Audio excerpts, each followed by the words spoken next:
Hello, and welcome to Action Research Analysis with Abby. This week's module tasked us with the analysis of an action research project. I selected the article entitled Using Cultural Identity to Improve Learning, written by Maureen Klos. So Klos basically investigated this idea of using cultural identity to improve learning. The focus group was South African learners who were finding it difficult to master academic literacy for the purpose of mastering scientific studies. Klos's primary question for action research was the following: does incorporating indigenous knowledge in English for academic advancement in scientific and health studies facilitate mastery of academic scientific content and language skills? So let me break that down for you. Basically, if a learner's cultural identity is considered during academic language support systems, will they be more likely to be successful and motivated to learn the content in English?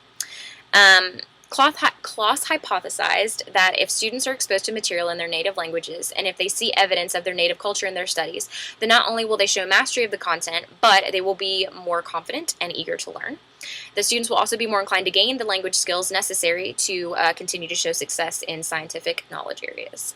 When considering Sager's 4 steps for this action research project, we see that Klos has identified the vision of students being able to master scientific content using indigenous knowledge as a support towards mastery.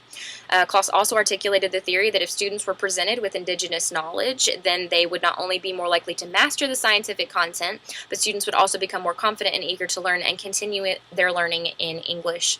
Their learning of English in these scientific content areas. When it came time to implement action and collect data in Klos's study, triangulation was mostly used as 80 students at the Nelson Mandela Metropolitan University were evaluated using reading, writing, audiovisual activities, as well as participating in lecture listening exercises. Students also had to show mastery in scientific academic language skills and content in the context of indigenous knowledge. Quantitative data was collected using summative and formative assessments, and data was further collected in unstructured interviews, observations, and case study analysis. So what does all of this mean? Sager's 4th stage entails reflecting on data and using informed planning for next steps. Klos's action research found that when indigenous knowledge was used for task topics, students performed better than when westernized scientific topics were used out of 3 out of 4 test frames. This supported Klos's hypothesis that when indigenous learning is included in scientific curriculum, student success improves in subject-specific knowledge and language skills, as does their motivation to learn. It was also found that students described their learning experience as more positive, and their self-concept was rendered more realistic and positive. By all accounts, Klos's research does follow Sager's first 3 steps in great detail, and the research does show results that support Klos's hypothesis. However, I did find that the 4th stage was where Klos had the most weakness. Results were described, however, there was no plan for further action. We have no idea what Klos or other instructors plan to do with this information. It doesn't mean that at this university all learning is now going to take place with indigenous learning support. Our class is only going to be taught in native language and not English. Basically, my thought is, what's the purpose of the study if we don't know the next steps that are going to be taken? And to tie this all together, some lessons that I can take away to apply to my own research include the idea of relationship building. The study related to building relationships with students and including their culture and native language in their course of study.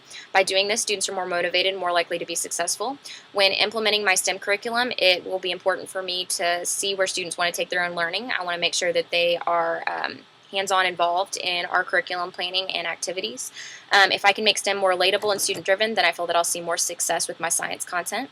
Second, it is crucial for me to truly analyze the data and results that I find in my research. It's simply not enough to just state what I found and whether my hypothesis was correct or not. I need to develop next steps, and those next steps could potentially turn into a next action research project, which we've discussed is best practice for instructors. Good instructors make a habit of constantly and consistently taking findings and building upon those results to improve teaching and pedagogy. So there you have it. I know I'm a little over 4 minutes, but I hope you enjoyed my analysis of Klos and found something useful to apply to your own research. See you in class.